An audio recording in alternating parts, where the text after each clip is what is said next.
30-something dieting, a graphic designer, the son of a miner and son of a gun in what Dad used to call his fun red jeans.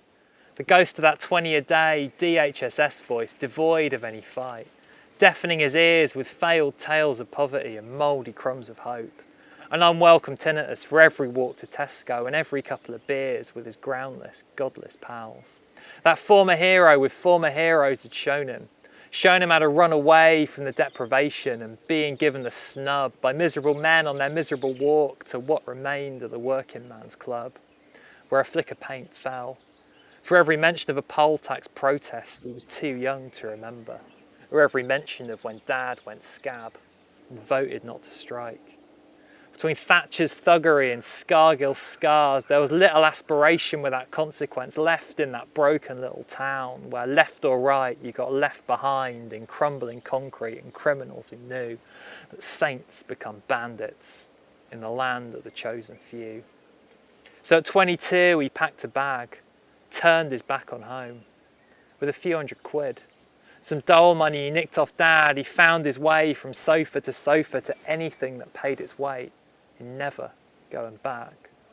Until a late degree at 28, a ceremony that Dad couldn't attend, that Mum wouldn't attend, from rags to so-called breeches, and a lifetime worth of debt.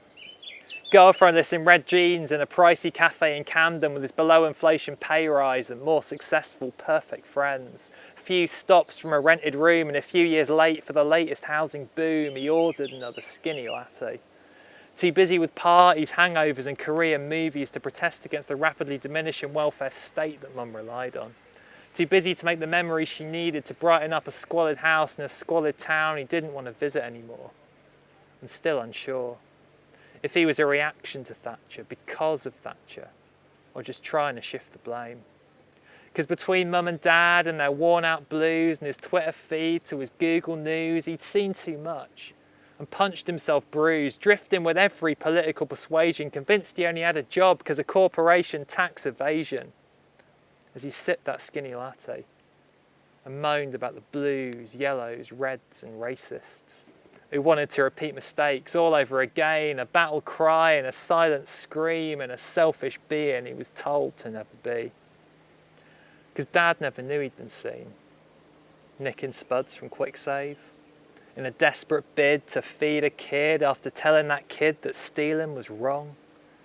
He'd buried most of Dad's white lies, but that one, he never did. Not even when he was 22, with a bag of clothes and a few £100. That tattooed memory, the first thing he knew, that saints become bandits in the land of the chosen few.